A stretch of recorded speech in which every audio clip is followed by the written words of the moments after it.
Baik, apa bisa di apa bisa jelas dilihat ini slide-nya?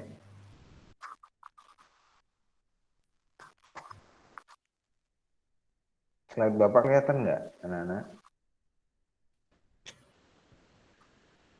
Kelihatan, Pak. Kelihatan, Pak.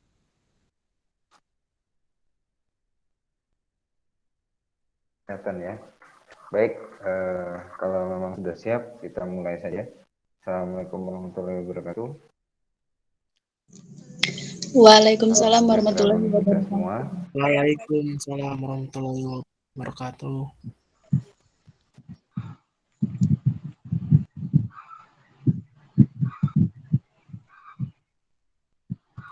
Baik, pada pagi hari ini kita akan belajar di mata kuliah etika profesi ya, di mana etika profesi hari ini pertemuan ke 10 ya, membahas tentang ethical hacking ya. Kalau minggu kemarin kita membahas tentang apa?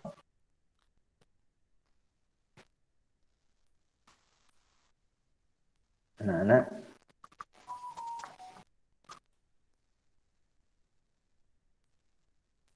lupa ya. Minggu kemarin itu kita membahas tentang etika dalam menggunakan jaringan ya. Nah, minggu ini kita membahas tentang ethical hacking ya.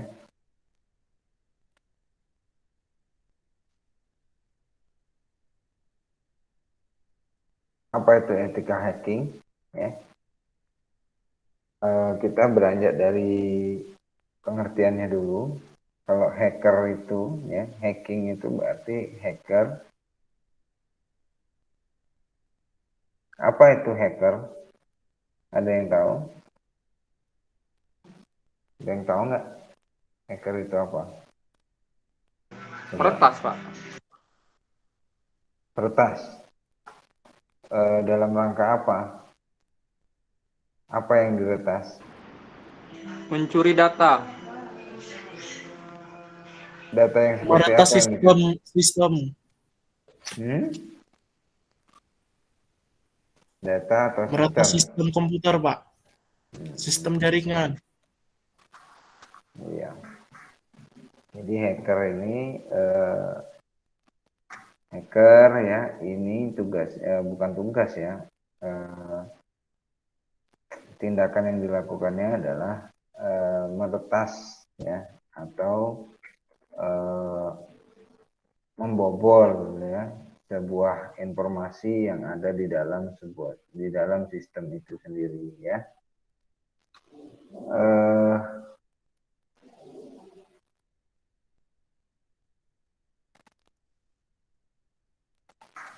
Ada beberapa macam ya yang akan dibahas ya. Yang pertama hackernya sendiri atau peretasnya, yang kedua hacking ya. Hacking ini apa?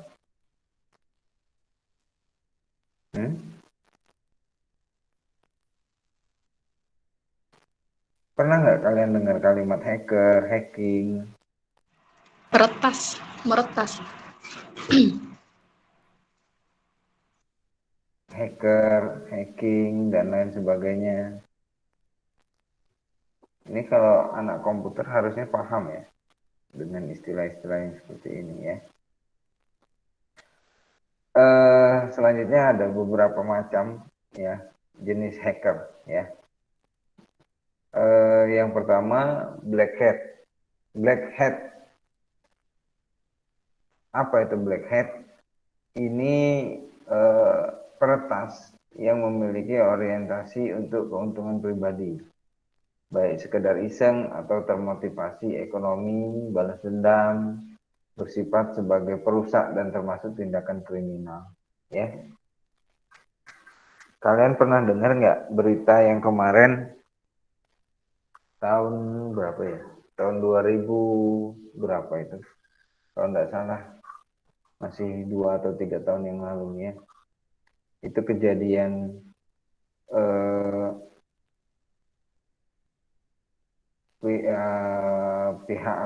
pihak Australia itu melakukan penyadapan di gedung Kepresidenan Republik Indonesia, ya. Jadi percakapan presiden itu ternyata disadap oleh warga negara Australia, ya. Dalam hal ini mungkin pemerintahnya dan divisi yang terkait di dalam hal ini, ya. Nah, ternyata buntut dari aksi penyadapan tersebut, ya, memancing atau memicu para hacker di Indonesia, ya, untuk membalaskan dendam, ya. Jadi mereka meradang, ya, hacker-hacker Indonesia itu meradang,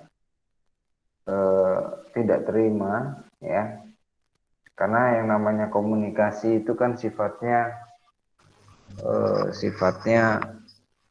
sekret, ya, rahasia, ya, apalagi komunikasi sekelas presiden, ya, kepala negara. Kalau sampai diretas itu berarti itu sudah mengancam, ya, mengancam atau membuat tidak nyaman kepala negara, ya. Maka tidak heran kalau perbuatan tersebut memicu dari hacker-hacker Indonesia untuk melakukan aksi balas dendam, ya. Jadi kalau tidak salah diliput dari berita-berita itu, ya, 3 hari atau 2 hari setelahnya itu seluruh website pemerintahan maupun website perusahaan yang ada di Australia itu lumpuh total, ya, lumpuh, rusak, ya, dikarenakan ada penyerangan dari sekelompok hacker, ya, yang ketika ditelusuri memang berasal dari Indonesia, ya. Nah, itu aksi tersebut dilakukan untuk untuk balas dendam atas apa yang sudah dilakukan oleh pihak Australia kepada Indonesia, ya, terutama kepada pemerintah Indonesia. Nah, apakah itu termasuk tindakan yang terpuji? Jelas tidak, ya, karena aksi-aksi yang seperti itu, aksi merusak, ya, balas dendam itu sudah termasuk tindakan kriminal atau ilegal, ya, yang apabila diusut, ya, kemudian diproses secara hukum itu bisa terjerat hukum pidana, ya. Nah, mungkin kejadian tersebut bisa masuk ke kategori hacker yang black hat ini, ya.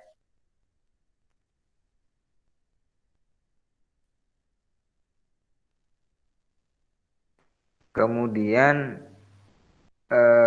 ada lagi, selalu menutupi tindakan peretas dengan melakukan anti forensik, ya. Nah, ini ada lagi, ya. Ini dia supaya nggak ketahuan apa yang dia lakukan, ya. Dia anti forensik ini bukan berarti aplikasinya, bukan, ya. Forensik ini kan adalah satu cabang ilmu yang digunakan untuk mengidentifikasi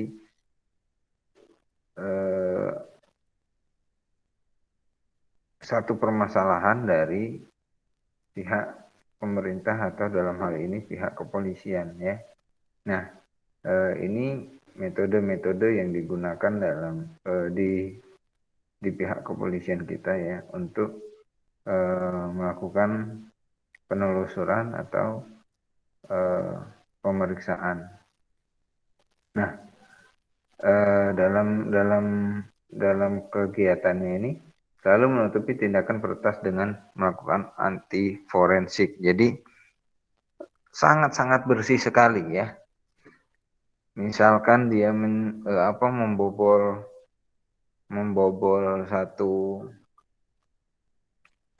server katakanlah ya, itu tidak langsung diserang begitu saja, tapi dipelajari dulu, kemudian mereka sebelum menyerang itu mereka membentengi diri mereka dengan beratus-ratus aplikasi ya, atau bahasa pemrograman yang ketika ditelusuri bisa dialihkan seperti itu ya. Sistem kerjanya seperti itu. Karena sebenarnya tidak ada yang kalau kita bicara tentang jaringan ya, tidak ada yang tidak mungkin di dalam jaringan itu sendiri. Seperti halnya kalau misalnya kita kasus-kasus pencucian uang seperti itu ya. Itu pencucian uang itu bukan uangnya yang dicuci, kasih deterjen, air dan sebagainya, enggak. Jadi bisa saja nih, katakanlah seperti saya ya, saya mencuci uang, punya uang 1 miliar, terus saya transfer ke kalian ya. Kalau eh, kalau 1 miliar ini saya transfer secara utuh ke satu rekening, itu akan mudah sekali dilacak ya. Nah, ketika saya mentransfer uang tersebut ke 1 miliar, katakanlah ke dalam 10 rekening ya. Jadi 1 miliar saya pecah jadi 10, jadi 100 juta ya, dalam satu kali saya transfer ke satu rekening ya, ke 10 rekening ya, 10 juta, 100 juta. Nah, kemudian 100 juta yang tadi ya, yang masuk di dalam satu rekening tadi itu dipecah lagi masuk dikirimkan lagi, ditransferkan lagi ke dalam rekening lagi ya.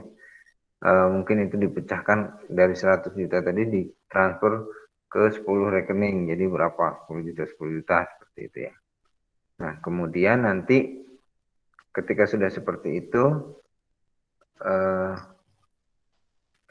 uangnya itu tadi dikirim ulang ya, dari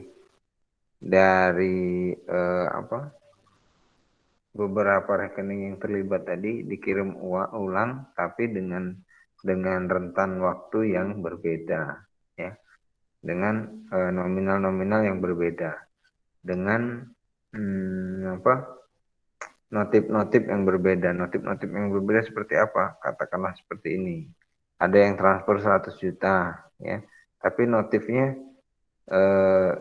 kalau kalian bayaran ke bank itu ya, biasanya kan ada tuh ini keterangannya untuk apa bayarannya. Itu mungkin bervariatif notif-notifnya ya. Ada yang mungkin untuk pembayaran pajak kendaraan atau untuk jual beli tanah dan lain sebagainya ya. Sehingga diharapkan sudah tidak bisa dideteksi lagi ya oleh pihak BPK, Badan Pengawas Keuangan ya. Kemudian ada lagi yang kalau dibilang money laundry itu katakanlah gini, di sini ada dia ada di sini. Oke, nah katakanlah dia ya, dia itu punya usaha, katakanlah butik ya, butiknya sudah lumayan besar ya. Nah, kemudian saya punya uang 1 miliar ya, tapi uangnya itu sudah berbentuk uang ya, bukan berbentuk digital lagi. Jadi uang tersebut saya kasihkan ke dia untuk pengembangan usahanya ya. Nah, itu ketika nanti ditelusuri ya, telusuri oleh BPK tadi, itu sudah tidak bisa lagi ya, karena apa? Karena uangnya transaksinya sudah secara manual, bukan lagi secara bank ya, atau secara sistem ya, jaringan. Nah, apakah masih bisa dilacak? Masih bisa ya, masih ya. Ada tahap-tahapan yang digunakan oleh forensik tadi untuk menelusuri yang seperti itu ya. Kemudian ada lagi namanya white hat ya. Kalau tadi disebut black hat, ini sudah white hat. Nah, white hat ini adalah peretas yang memiliki etika dalam menggunakan komputer dan jaringan, serta menghormati sistem orang lain ya. Loh, kayak gimana caranya itu? Jadi beliau ini, mereka ini memang meretas ya, eh, apa, menyusup ke dalam jaringan ya, mempelajari kelemahan-kelemahannya ya, kemudian mempelajari data tersebut ya, tapi dengan tujuan tidak merusak ya. Tidak merusak apa? Ya tidak merusak sistemnya yang ada ya, tidak diserang sistemnya ya. Jadi white hat ini sifatnya dia hanya mencari kelemahan dari sistem operasi tersebut ya, atau sistem informasi tersebut ya, jaringannya seperti apa, kemudian mungkin keamanannya baru tingkat berapa ya. Setelah diketahui ya kelemahan-kelemahan tadi ya, atau kekurangannya tadi ya, kemudian eh, kemudian informasi tadi ya disampaikan kepada si developer, dalam hal ini pengembang, developer atau pengembang jaringan tersebut atau sistem tersebut. Tujuannya untuk apa? Tujuannya untuk agar sistem itu dikembangkan lagi ke tahap yang lebih baik ya. Di mana tahapan-tahapan pengembangannya harus menyempurnakan dari kekurangan-kekurangan ya, kelemahan-kelemahan yang ada di dalam jaringan atau sistem itu tadi, sesuai dengan apa yang white hat ini tadi temukan ya, seperti itu. Nah, biasanya ya kegiatan adalah sebuah profesi yang legal dan tidak melanggar hukum ya. Seperti apa Pak? Ini Pak kedudukannya. Ini kedudukannya adalah setara dengan auditor ya. Audit informasi ya. Karena dia memeriksa. Nah, dalam langkah memeriksa itu tidak jarang juga mereka harus melakukan peretasan atau penyadapan ya, atau penyusupan ke dalam jaringan itu sendiri ya. Apa sih Pak artinya menyusup? Menyusup itu masuk tanpa izin ya. Kita tiba-tiba masuk ke dalam jaringan, masuk ke dalam sistem itu tanpa lisensi, tanpa izin ya. Contohnya kayak kampus kita kan, yang kalian punya kan itu sistemnya adalah AMS ya. Ketika AMS itu untuk masuk ke dalam sistem itu kita harus punya username dan password ya, supaya kita bisa masuk ke dalam sistemnya. Nah, kalau ditemukan orang yang tanpa menggunakan username dan password bisa masuk ke dalam sistem ya, yang notabene orang tersebut bukan merupakan pengembang sistem itu sendiri ya, otomatis orang tersebut bisa dikatakan sebagai hacker atau peretas ya. Nah, selanjutnya white hat ini sendiri adalah termasuk di dalam kategori hacker yang sopan. Kenapa seperti itu? Ya, karena memang sifatnya tidak merusak, tapi hanya untuk mengetahui seberapa eh, seberapa besar kekuatannya, kelemahannya di mana, kemudian kekurangannya di mana, ya, dari sebuah sistem ini, ya. Jadi makanya dikatakan hacker yang sopan. Selanjutnya ada macam-macam hacker ya. Selanjutnya ada grey hat.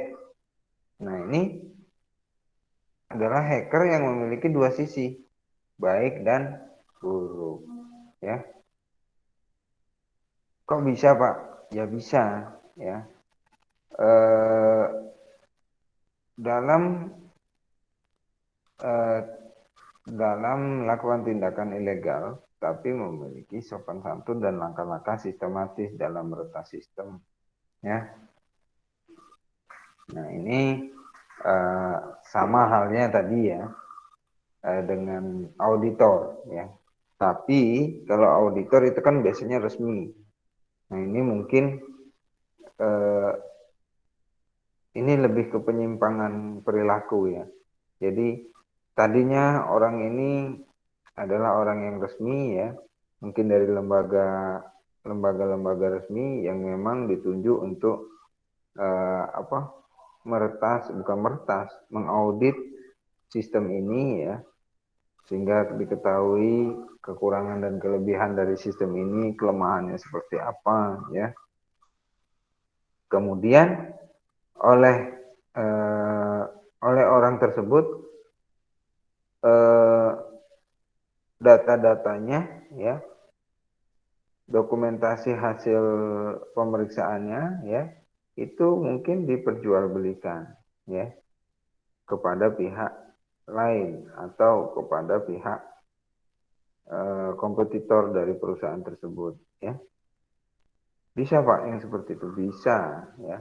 Ini bisa saja terjadi ketika di dunia bisnis ya. Tidak ada yang tidak mungkin di dunia bisnis itu.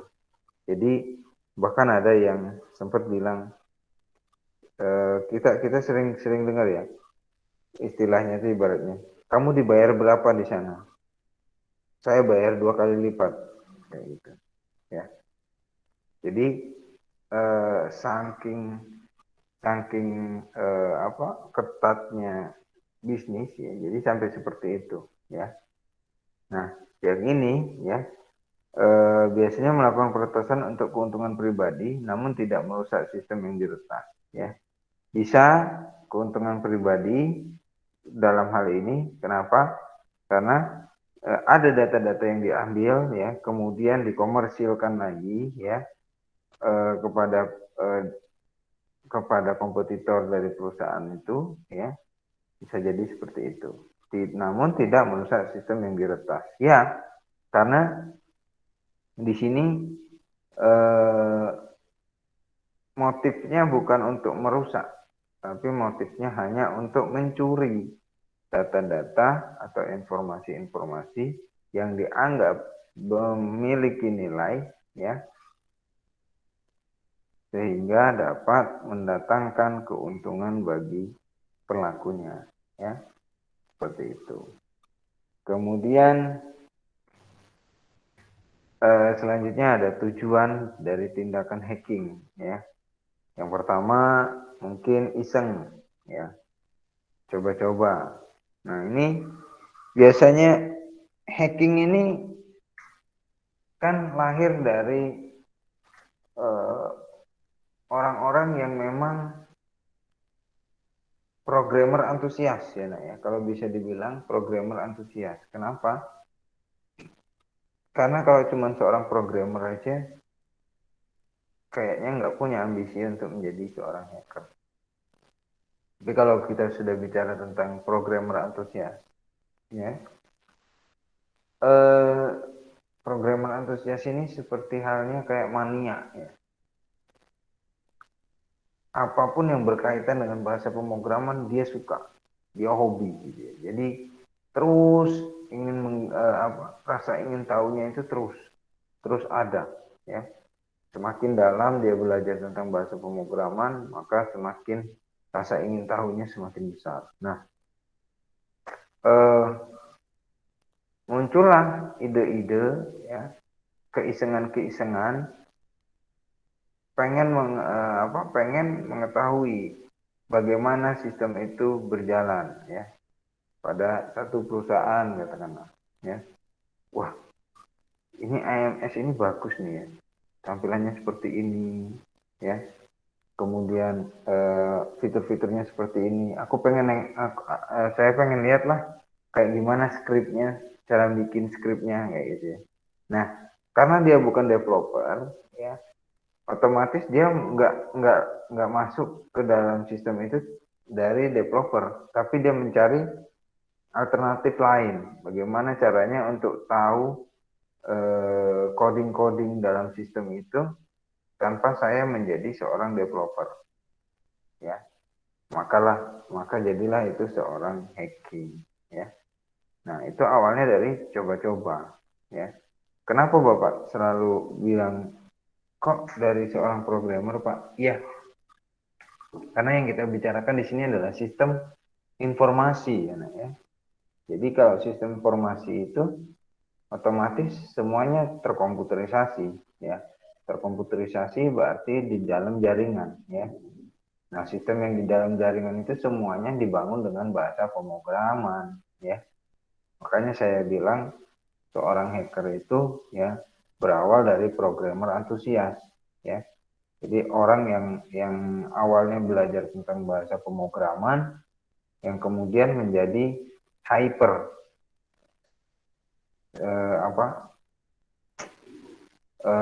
ya programmer antusias. Jadi begitu lihat bahasa pemrograman, begitu lihat sistem yang menurutnya menarik, wah dia rasa ingin tahunya kuat. Jadi gimana caranya? Aku pengen tahu nih sistem ini bekerjanya seperti apa. Jadi ya dia lewat jalur belakang, ya dicari tools untuk bisa membuka membuka coding-coding dalam sistem itu ya, sehingga ketika sudah dibuka codingnya dia bisa membaca karena kan dia programmer, jadi dia bisa membaca nih, oh perintah-perintah dari listing yang ada di program tersebut. Wah ini perintahnya seperti ini. Oh seperti ini, berarti jalan ceritanya seperti ini. Sistem ini bekerjanya seperti ini.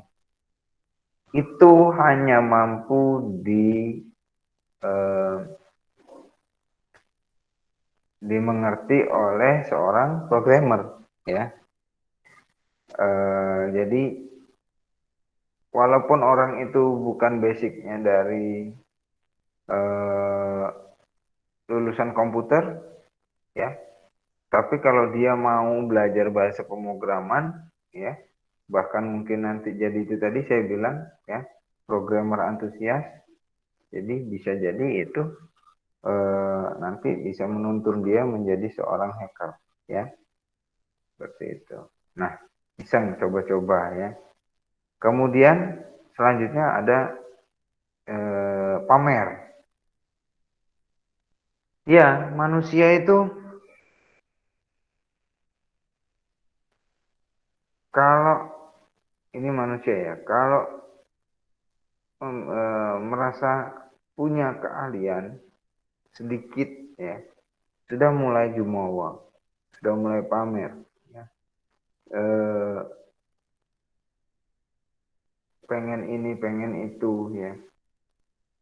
Ya kita kehidupan sehari-hari aja. Kadang-kadang kalian baru belajar Photoshop katakanlah ya. Baru bisa nge-crop. Wah, semuanya karena kalian merasa suka dengan Photoshop, jadi belajar terus sehingga hasil-hasil karyanya dipamer-pamerkan ya. Diposting di Instagram, diposting di diposting di status WhatsApp ya, dengan tujuan untuk menarik perhatian dan mendapatkan pujian ya dari orang-orang di sekitar, bahwa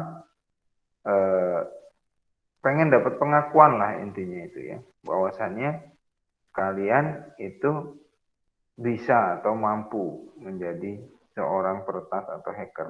Nah di sini ya, kalau hacker ya itu pamernya karena apa ya nak ya? Mungkin ada kesenangan tersendiri ketika dia bisa mengatur sebuah sistem itu dari jauh ya. Terus di apa dilihat sama teman-temannya, wah kamu jago ya, sudah bisa membuat seperti ini, seperti ini ya. Akhirnya rasa yang itu tadi ya, rasa pamer itu tadi semakin tinggi ya. Nah, rasa pamer ini akan menuntut tindakan-tindakan yang lebih ekstrim lagi ya. Karena kalau di dunia hacker ini nak ya, semakin gila yang kamu lakukan, maka kamu akan semakin eksis ya, semakin dikenal di kalangan hacker ya. Kalau kalian pernah nonton film-film yang berbau-bau hacker ya, pasti adegannya seperti itu. Awalnya pengen merasa dihargai, pengen merasa eh, pengen merasa dinilai ya, tidak disepelekan ya. Jadi muncullah tindakan-tindakan yang tujuannya hanya untuk pamer. Walaupun itu cuman ngehack lampu lalu lintas gitu ya, lampu merah gitu ya. Yang tadinya merah diganti hijau, hijau semua, merah semua kayak gitu ya. Itu sudah bangga, pamer kan, seperti itu. Ya. Kemudian meretas atau mengakses sistem jaringan keamanan yang bukan haknya. Ya ini tadi, ya. Ya karena memang hacker itu adalah penyusup atau peretas yang memang yang dikejarnya itu adalah jaringan, ya. Tujuannya ini tadi, ya, pengen tahu sejauh mana ya kekuatan dari sistem itu ya atau jaringan tersebut ya, mulai dari keamanan dan lain sebagainya, seperti itu. Yang jelas memang bukan haknya ya, kecuali seorang developer dari program itu sendiri ya, itu sudah jelas itu memang kegiatannya ya atau memang pekerjaannya. Kenapa dibilang bukan haknya? Ya selama dia masuknya tidak melalui tidak melalui login ya pada sistem atau jaringan tersebut, yaitu berarti dia masuk itu bukan hak dia ya. Itu sudah dipastikan beliau itu adalah penyusup atau hacking atau hacker ya. Mencuri, merusak, menghapus sistem atau data. Ya, mencuri sudah pasti ya, ada yang dicuri ya. Merusak ini mungkin ada tadi ya, beberapa tadi yang mungkin masuk ke black hat tadi ya. Menghapus sistem itu masuknya ke black hat. Nah, balas dendam, ekonomi dan kesenangan ya. Balas dendam ini yang saya sebutkan tadi ya, yang kasus Australia dengan Indonesia tadi ya, itu adalah motifnya adalah balas dendam. Ekonomi ya karena dengan meretas itu banyak keuntungan ya, mungkin bisa menghasilkan uang gitu ya dengan meretas saldo pada bank tertentu gitu ya, pada rekening-rekening tertentu ya, itu bisa mendatangkan kesenangan dan kekayaan ya bagi pelakunya. Dasar seorang hacker. Nah ini ya, tadi sudah saya singgung ya. Yang pertama mahir bahasa asing, dalam hal ini bahasa Inggris ya. Kenapa harus bahasa Inggris? Ya, karena karena komputer itu seluruhnya menggunakan bahasa Inggris ya. Tidak ada yang pakai bahasa Indonesia ya. Bahasa apalagi bahasa Lubuk Linggau enggak ada ya. Jadi adanya ya bahasa Inggris ya. Jadi mau tidak mau, suka tidak suka, kalian harus bisa belajar bahasa Inggris. Apalagi nanti masuknya ke jaringan, masuknya ke pemrograman, ya. Eh, Logika pemrograman itu tidak ada yang menggunakan bahasa Indonesia. Ya.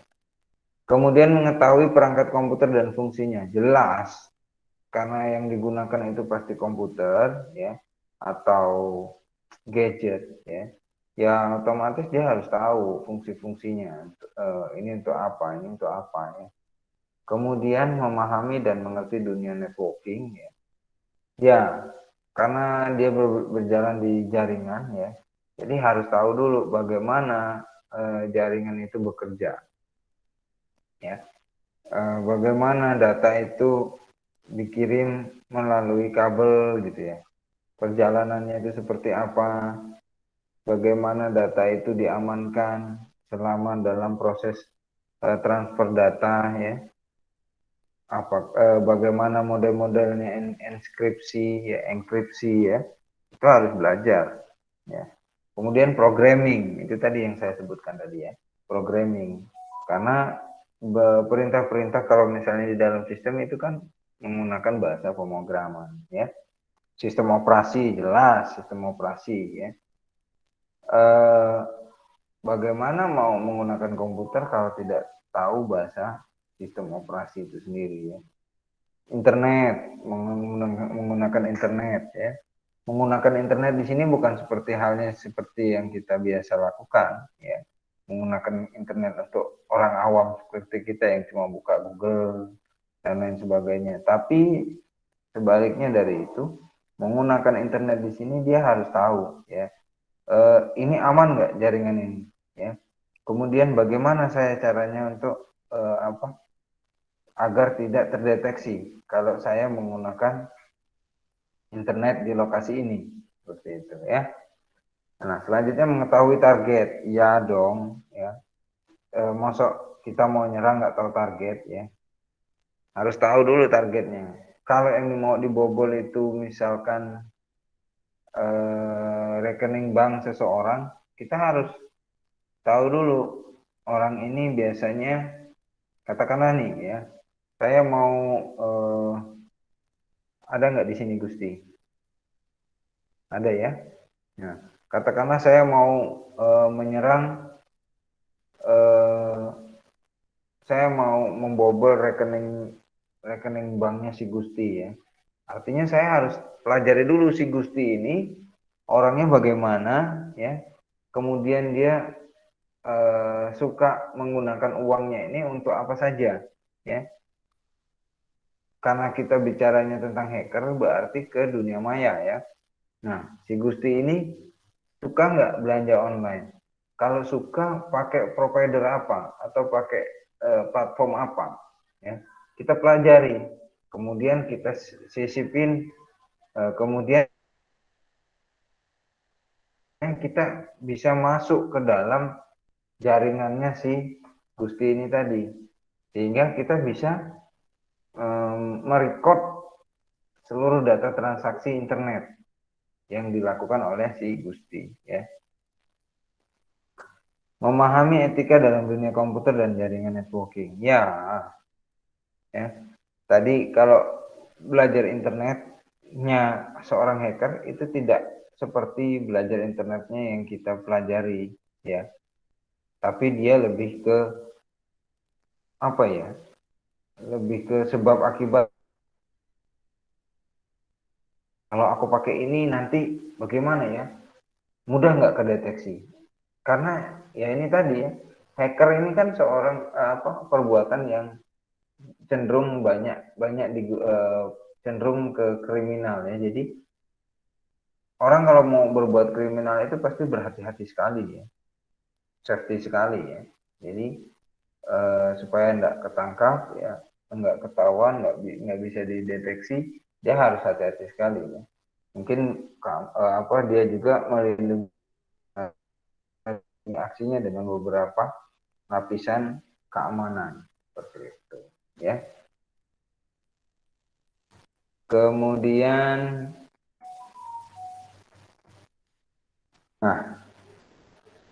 ini ada etika hacking ya.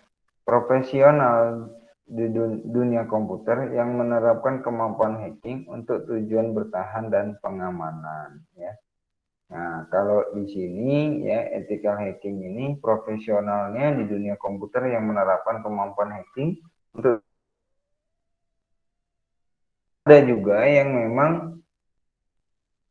memang perusahaan tersebut enggak menempatkan seorang hacker untuk mengamankan sistem tersebut ya, sekaligus juga untuk bertahan dari serangan-serangan hacker yang lain ya. Seorang ethical hacking harus selalu memiliki pemikiran out of the box, jelas ya. Jadi dia harus selangkah lebih maju dari kita ya. Ini bagaimana nih kalau seperti ini bagaimana seperti ini ya. Seorang ethical hacking ya, itu pemikirannya seperti orang bermain catur. Nah, kalau kalian pernah atau hobi bermain catur, ketika kita mengambil langkah ini, kita harus bisa membaca lawan kita seperti apa ya, kira-kira seperti itu. Kemudian up to date dalam dunia komputer, jaringan dan internet. Ya, ingat ya, seorang programmer itu kalau tidak 1 tahun saja dia tidak menggunakan komputer untuk membuat sistem ya, mengcoding ya, dia pasti bingung atau banyak perintah-perintah yang mungkin algoritma perintah-perintah yang mungkin dia sudah lupa. Karena apa? Karena bahasa jaringan, bahasa pemrograman itu harus terus-menerus diupdate ya, sesuai dengan perkembangan zaman. Makanya di Amerika, di luar negeri itu hukuman untuk seorang hacker ya, kalau misalnya ketangkap ya, dia dimasukkan ke dalam penjara yang memang khusus penjaranya ya. Memang khusus penjaranya itu digunakan untuk menahan seorang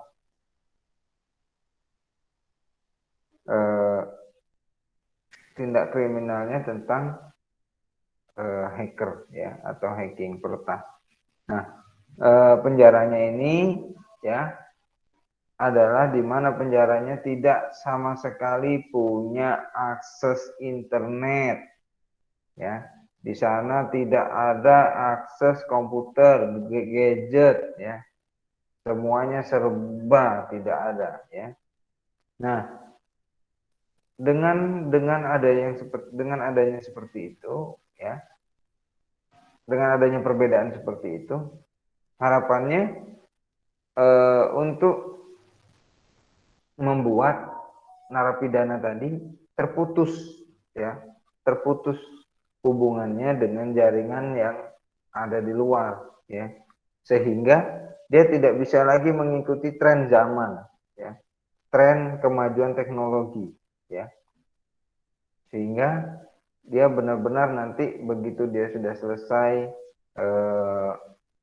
selesai masa tahanannya, dia pulang ya, dia bebas, dia benar-benar tidak bisa lagi terjun ke dalam dunia hacker ya, karena dia sudah tidak bisa lagi mengikuti perkembangan teknologi seperti itu ya. Dia nggak mungkin disamakan dengan penjara-penjara yang lapas narkoba ya, mungkin kasus pencurian, pencabulan, itu nggak mungkin sama. Nah, kemudian yang selanjutnya memahami konsep dasar etika profesi dan etika komputer ya. ya itu harus ada dan paham. Ethical hacking di Indonesia, ini masih sangat sedikit ya. Kemudian kebutuhan tenaga investigator komputer forensik dan ethical hacking sangat dibutuhkan. Ya, nah ini yang miris sekali ya. Kalian baca berita nggak dalam minggu-minggu ini tadi?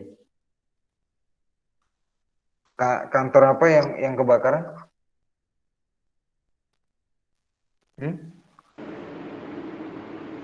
Kantor cyber di Jakarta. Nah, kantor cyber Di Jakarta. ini miris sekali ya. Iya. Sebelum dibakar, terbakar. Ya. Sebelum terbakar itu kantor tersebut sebelumnya diretas. Kan lucu. Kantor cyber tapi diretas. Ya. Kemudian kebakaran di sana. Ya. Banyak karena di sana itu gudangnya server juga, ya banyak data-data yang hilang di sana, aplikasi-aplikasi yang rusak. Ya. Kebutuhan tenaga investigator komputer forensik dan ethical hacking sangat dibutuhkan. Ya. Kalau di Indonesia sendiri, nah ya, Indonesia ini saya nggak tahu ya kenapa, karena mungkin pemahaman pemerintahnya sendiri ya. Indonesia ini kan adalah negara yang maritim ya, di mana banyak pulau-pulau, itulah disebut dengan negara maritim ya. Nah, tapi juga negara yang paling sedikit ya alutsistanya ya. Kalau anggota keamanannya TNI, Polri ya, itu lumayan sudah banyak ya. Tapi dari alutsistanya sedikit. Nah, ini kalau saya lihat ya, Indonesia ini orientasinya bukanlah negara yang pengen cari ribut dengan negara lain ya, tapi negara yang punya alutsista pun cuman sebatas untuk mempertahankan diri ya, bukan untuk melakukan penyerangan. Nah, seharusnya ya, dengan negara kita yang negara maritim itu ya, kita harusnya sadar negara maritim itu berarti banyak potensi sumber daya alamnya di dalam negara tersebut ya, yang terkandung di dalam negara tersebut. Mancing ya negara-negara ya, mereka pengen curi ini, pengen curi itu dari negara Indonesia, ya kan? Nah, seharusnya kita lebih memperkuat lagi ya alutsista kita ya, sehingga kita siap untuk untuk menghadapi permasalahan-permasalahan yang muncul ini tadi ya. Itu yang yang dikatakan pada zaman Ibu Menteri Kelautan ya, Ibu Susi itu ya. Itu cuman sedikit sekali itu ya. Sedikit sekali itu. Yang terekspos, yang sampai kapal ditenggelamkan, dibakar, diledakkan gitu ya. Itu sedikit sekali. Yang benar-benar terang-terangan banyak. Nah, hal inilah yang harus diperkuat. Dalam hal ini ya, saya bicaranya sesuai dengan kapasitasnya di sini. Dalam hal ini di dunia hacking juga kita harus memperkuat diri. Ya, negara kita ini harus diperkuat ya dengan seorang programmer ya yang handal ya. Memang selama ini kasus-kasus pembobolan hacker-hacker yang ditemukan di Indonesia itu selama ini saya tidak tahu pelakunya diciduk tapi sampai sekarang nggak tahu kemana. Dan ada desas-desusnya memang. Kemarin kalian pernah baca nggak yang seorang anak SMP dari Jepara yang membobol rekening bank luar negeri ya, kemudian digunakan untuk membeli mobil sport Lamborghini kalau nggak salah, secara pretelan. Jadi dia beli mobil itu tidak utuh satu mobil, tapi dibeli secara pretelan. Mesinnya dulu, bodi-bodinya dulu, bannya dulu, spionnya dulu gitu ya. Itu dilakukan oleh anak SMP loh, nak. Ya. Sehingga itu ketangkap juga tim cybernya ya. Tim cyber Polri itu menangkap anak tersebut. Nah, sampai sekarang anak ini nggak tahu loh, Bapak searching di internet juga nggak dapat lagi informasinya seperti apa. Kabarnya kalau pelanggaran-pelanggaran hukum yang terkait dengan hacker dan lain sebagainya di Indonesia ini malah justru dibudidayakan, dalam artian seperti ini, malah dilindungi. Jadi memang benar ditangkap, tapi direhabilitasi ya dalam hal ini ya, direhabilitasi dalam catatan anak ini masih dalam pengawasan. Mereka seperti ini di dalam pengawasan pemerintah, yang sewaktu-waktu nanti malah diminta bantuannya oleh pemerintah untuk untuk ikut mempertahankan keamanan dari segi jaringan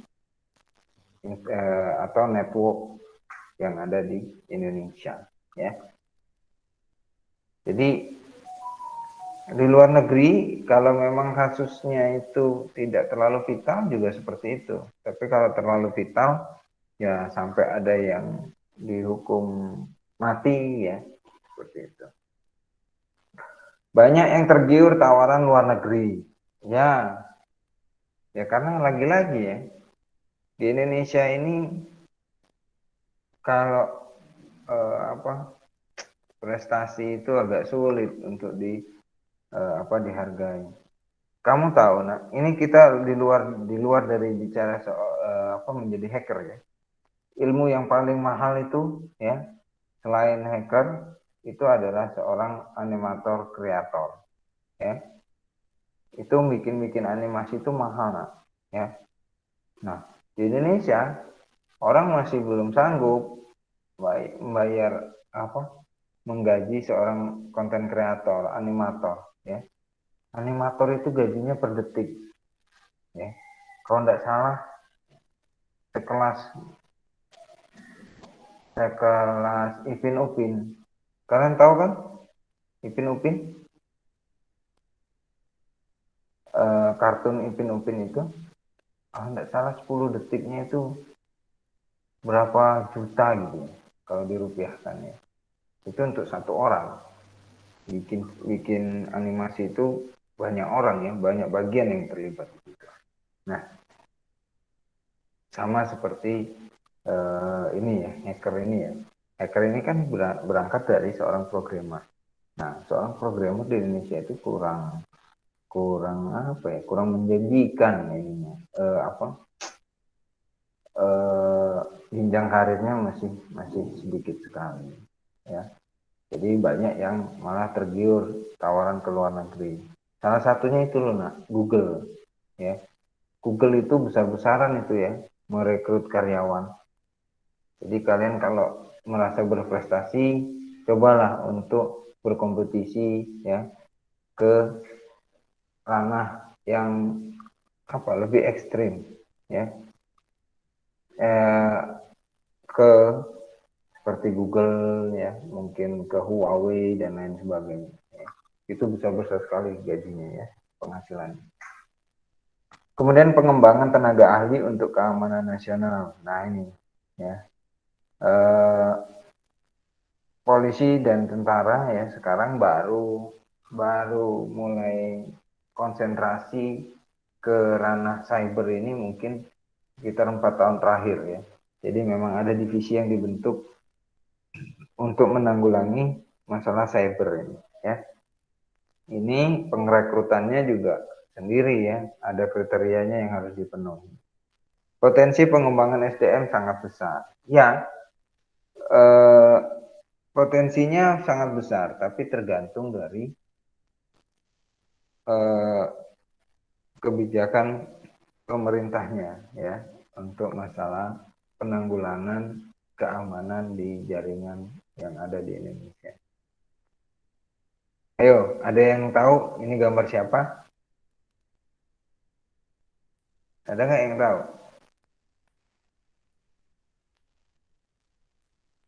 Nggak ada yang tahu.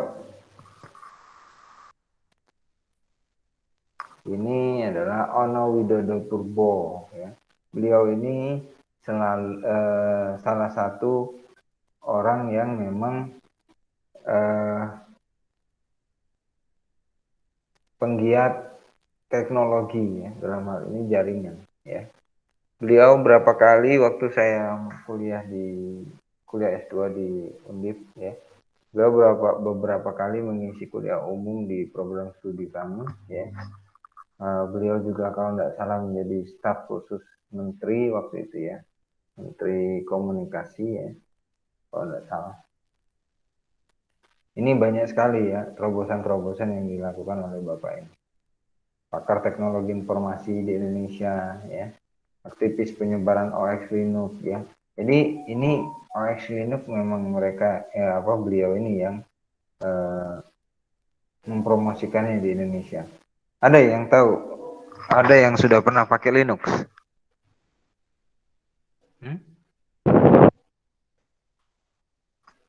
Ada yang sudah coba-coba pakai Linux? Belum, Pak. Belum. Wah, Belum. tidak mendukung speknya. Tidak muat itu. Oh, enggak, kalau Linux ini kan kecil ya. Memang Linux ini kalau untuk di laptop kayaknya kurang familiar ya. Tapi Linux ini tidak ada virus ya. Itu keunggulannya kalau kita menggunakan OS yang anti mainstream ya. Kalau Windows banyak virusnya ya. Itu banyak ya.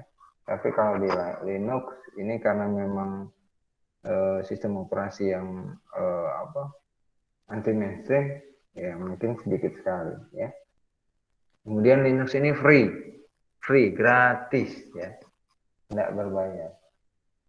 Nah, kalian sudah pernah belajar jaringan ya? Jaringan sudah pernah belajar kan? Nah, beliau inilah pencetus antena wajan bolik. Pernah dengar nggak antena wajan bolik?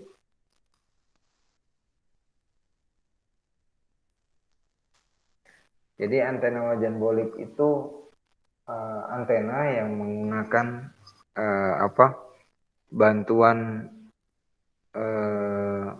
bantuan untuk menangkap atau memancarkan lagi sinyalnya dengan cekungan yang ada di dalam sebuah wajan penggorengan itu loh nak ya.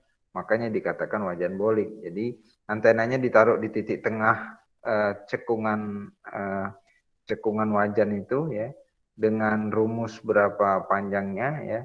Ada itu rumus-rumusnya, nanti kalian kembangkan sendiri aja kalau memang berminat untuk membuat wajan bolik ya. Nah, kenapa harus menggunakan wajan? Karena wajan itu kebanyakan kan terbuat dari aluminium ya. Nah, aluminium itu adalah komponen yang sangat bagus untuk memantulkan atau memancarkan lagi sinyal gelombang elektromagnetik ya. Ini siapa? Ini adalah Imade Wiryana ya. Imade Wiryana ini adalah salah seorang tim cyber Pas Pampres ya. Jadi ini beliau ini adalah timnya dari cyber Pas Pampres di ini. Nah, ini juga aktivis juga atau pelopor pengembang OS Linux ya beliau ini ya. Nah, kemudian ini AKBP Muhammad Nur Al-Azhar ya. Beliau ini adalah Kepala Puslapor, Pusat Laboratorium Forensik Bareskrim Polri dari tahun 97. Beliau juga senior di dunia komputer forensik di Indonesia ya. Buku, nah dia ada juga buku ya, yaitu Panduan Praktis Investigasi Komputer. Nah, ada yang harus kalian pahami ya, ketika nanti kalian mungkin meretas ya. Jadi harus ada etikanya walaupun kalian meretas. Yang pertama, hormati ilmu pengetahuan dan informasi. Tidak mengambil keuntungan pribadi ya. Dalam hal ini kalian cuman mengambil informasi itu untuk diri kalian sendiri, jangan ya. Tidak mendistribusikan software bajakan. Nah ini ya. Ya mungkin kalian tidak mendistribusikan, tapi kalian selama ini menjadi penadah ya, atau konsumennya ya. Jangan melakukan tindakan bodoh dan tidak terstruktur atau terencana. Jadi kalau mau meretas itu ya harus direncanakan dengan baik ya. Karena kan meretas itu kan mencuri, jadi harus tersistem dan terstruktur. Ya. Hormati sistem komputer perangkat yang diretas. Dalam hal ini ya jangan dirusak kalau dihormati itu ya. Laporkan celah atau lengah sistem keamanan. Ya. Ini berarti kalau misalnya kita sudah dapat nih, oh ini lemahnya di sini, kekurangannya di sini ya, keamanannya ini harus ditingkatkan dalam hal ini, yaitu harus dikasih tahu ke yang pembuat atau developer sistem itu ya, sehingga developer tersebut bisa mengembangkan lagi sistemnya ke arah yang lebih baik ya. Selalu mengetahui kemampuan pribadi. Nah, dalam hal ini ya kita harus tahu dulu kapasitas kita ya. Jangan kita mau bobol bank ya kalau kita baru bisa membobol password WiFi gitu ya. Karena stepnya untuk membobol bank itu masih tinggi ya. Orang kamu baru bisanya membobol password WiFi gitu ya. Jadi pelajari dulu yang lainnya ya. Jangan apa ya istilahnya itu, keinginannya tinggi tapi kemampuannya masih rendah gitu ya. Belajar dulu ya,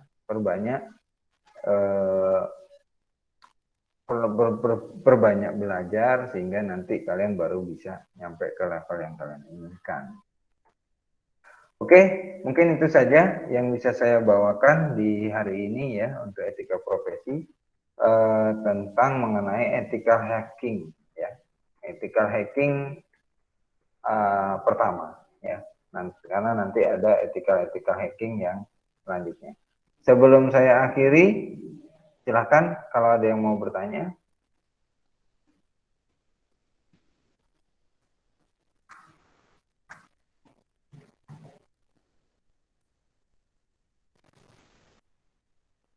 Silahkan, monggo. Atau habis ini ada yang berminat pengen jadi seorang hacker? Pak, Assalamualaikum Pak, izin bertanya. Siapa nih? Dia. Oh ya, dia. Oh ya. Jadi kan kan tadi ada poin bahwa jadi etika kertas itu tidak boleh mengambil keuntungan pribadi. Nah, apabila hacker itu dijadikan profesi untuk membuka jasa kan, kayak itu menghacker suatu yang permintaan dari konsumen, itu gimana jatuhnya? Contohnya apa tuh? Untuk jasa menghack. Oh, jasa hack password WiFi gitu ya. Mungkin segitulah. Atau yang lainnya mungkin itu kan. Itu jatuhnya gimana tuh, Pak? Sebenarnya ya, kalau kita kembalikan lagi ke etika ya. Kita bicara tuh tentang etika, berarti kan kembali lagi ke apa ya? Ke pribadi kita ya. Kadang-kadang etika itu juga harus disesuaikan ya. Ini yang kadang-kadang saya juga unik ya. Tidak apa-apa maling, yang penting aku sedekah 2,5%-nya. Gitu. Aduh, itu orang yang ngomong kayak gitu ya. Padahal jelas-jelas kan yang namanya maling itu tidak boleh. Ya. Nggak apa-apa maling, yang penting jangan dimakan dewek. 2,5% untuk yang membutuhkan. Lah, ini pembohongan yang seperti apa kalau yang seperti itu ya. Jadi kembali lagi nih ya, kalau tadi pertanyaanmu bagaimana Pak, kalau nggak boleh mengambil keuntungan pribadi ya, sebisa mungkin ya jauhi kegiatan hacking itu sebisa mungkin ya, kecuali kamu memang sudah ada lisensinya. Dalam hal ini yang yang sudah Bapak jelaskan di awal ya, seorang analisa ya, itu kemungkinan bisa menjadi seorang hacker, tapi hackernya yang dalam rangka untuk menganalisa dari sebuah sistem itu tadi, kekurangannya apa, kelebihannya apa ya, kemudian kelemahannya di mana ya, seperti itu. Karena konsepnya itu tadi kan Bapak bilang, kalau kita masuk ke dalam sistem atau jaringan tanpa menggunakan akses yang resmi ya, itu sudah termasuk ke dalam hacker. Seperti itu ya. Kalau dia nanya lagi, Pak, kayak gimana Pak? Yang seperti itu tadi, sebaiknya dihindari hacker itu ya. Kalaupun mau jadi hacker, jadilah hacker yang bermartabat. Dalam hal ini ya seorang analisa itu ya, seorang auditor. Seorang auditor itu tindakan yang paling ekstrim yaitu dia masuk ke dalam sistem tanpa menggunakan hak akses yang sebagaimana mestinya ya. Karena itu seringkali dilakukan oleh seorang auditor ya, untuk mengetahui cara efektif yang untuk mengetahui seberapa baik kinerja dari sistem tersebut ya. Gitu ya, dia ya. Ada yang lain?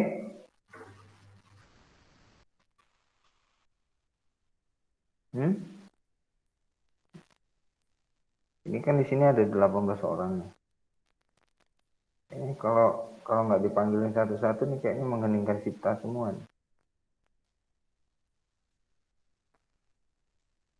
Ya panggil satu-satu. Satu. 001 nih siapa namanya? Dia. 02. Rini, Pak. Rini. Ya. Rini. Ya. Oke, Rini. Bapak mau tanya, Rini sudah bisa termotivasi nggak jadi seorang hacker? Karena seorang hacker itu berat ya, Rini ya. Harus bisa bahasa pemrograman. Enggak ada niat sih Pak sekarang.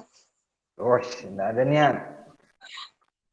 Kalaupun ada niat, ya. Enggak.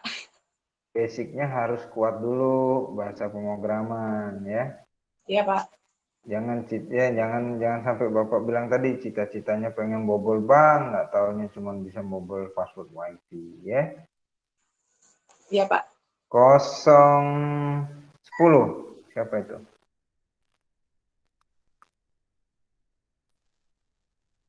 010? Iya Pak, saya Pak. Ya, saya itu siapa?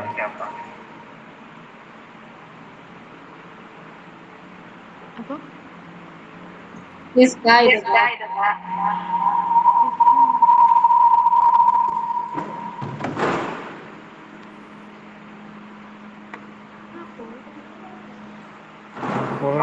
Itu siapa? Saya Pak Siska. Oh, Siska. Mana ininya? Webcamnya? Apa Pak? Kameranya kenapa dimati? Oh iya Pak. Belum mandi. Udah. Nah, sudah mandi. Siska. Dari penjelasan Bapak tadi, apa yang dimaksud dengan hacker? Hacker ialah peretas.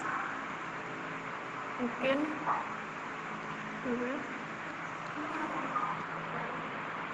Mungkin.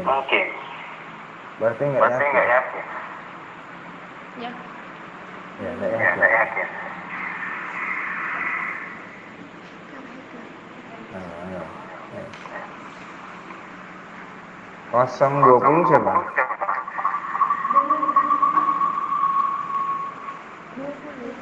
20 India.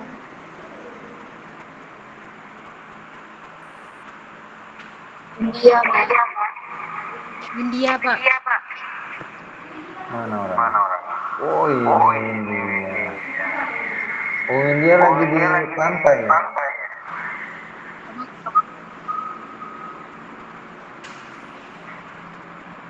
Backgroundnya ada pantai-pantai. Jaringannya, Pak.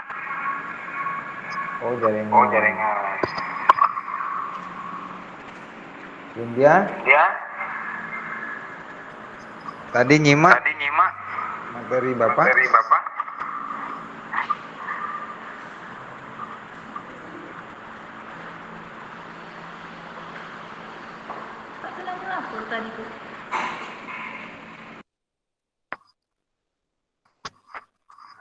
Halo, Jaringannya, India. Pak. Apa? Jaringannya?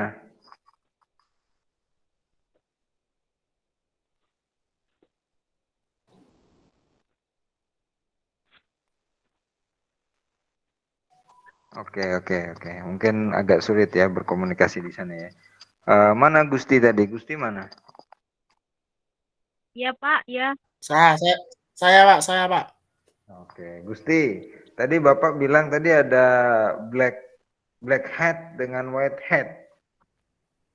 Black hat itu apa tadi? Black hat Gimana? itu tindakan kriminal yang balas dendam, Pak. Balas dendam ya. Jadi kalau bisa disimpulkan black hat itu apa?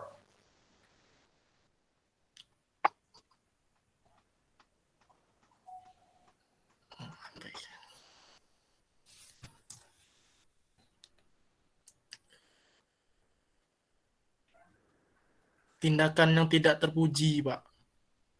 Oke. Adakah tindakan yang terpuji yang dilakukan seorang hacker? Sebenarnya tidak ada, Pak. Karena hacker itu apa ya?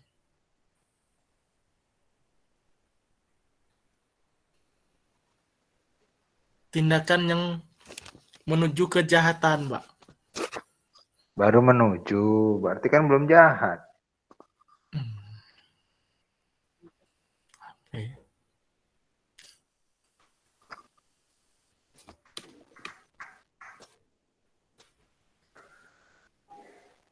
Baik, kegiatan meretas atau membobol yang digunakan untuk siapa ini? Oke. Jadi dari penjelasan saya tentang ethical hacking ini, ada enggak dari kalian yang pernah mengalami atau menjadi korban dari hacker ini?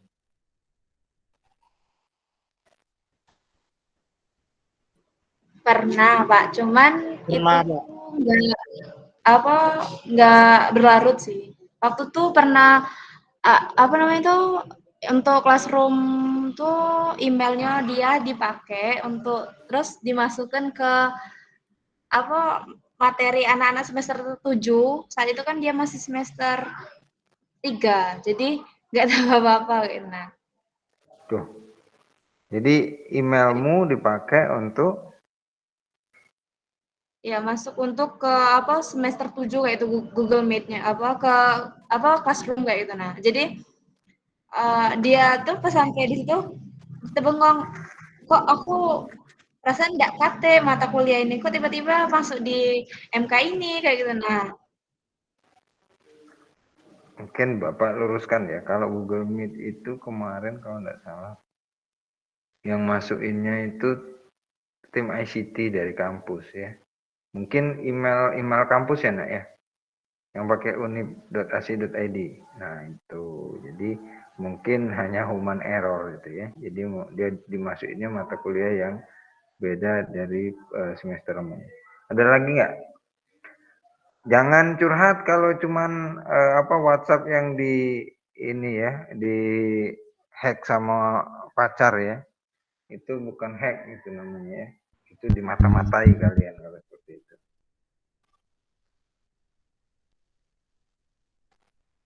Ada enggak?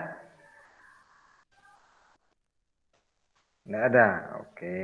Jadi mulai dari saat ini ya, Bapak enggak henti-hentinya ngingetin kalian untuk hati-hati dalam menggunakan jaringan. Bijaklah dalam menggunakan jaringan ya.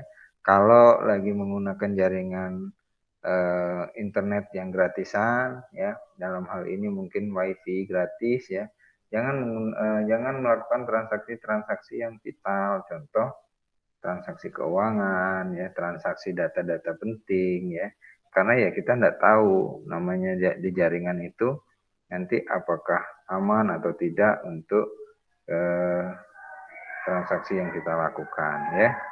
Kemudian hindari dalam memberikan informasi-informasi yang terkait data pribadi, contoh nomor handphone, KTP ya, ke dalam situs-situs yang kita anggap tidak aman ya, seperti itu. Karena bisa jadi nanti dari data-data itu bisa disalahgunakan ya. Oke, baik, itu saja yang bisa saya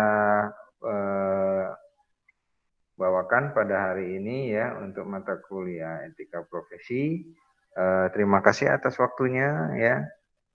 Bapak harap mudah-mudahan informasi atau ilmu yang saya sampaikan ini bisa bermanfaat bagi kalian semua ya.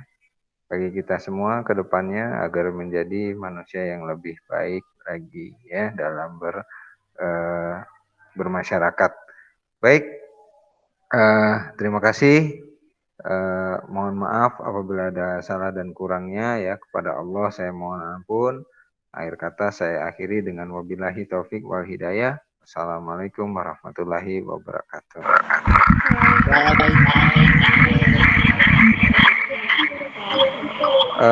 Ini nanti saya share ke channel saya ya. Jadi nanti kalian yang belum ikut proses perkuliahan bisa mengikuti di YouTube ya. Mungkin absennya nanti langsung di kolom komentar aja ya.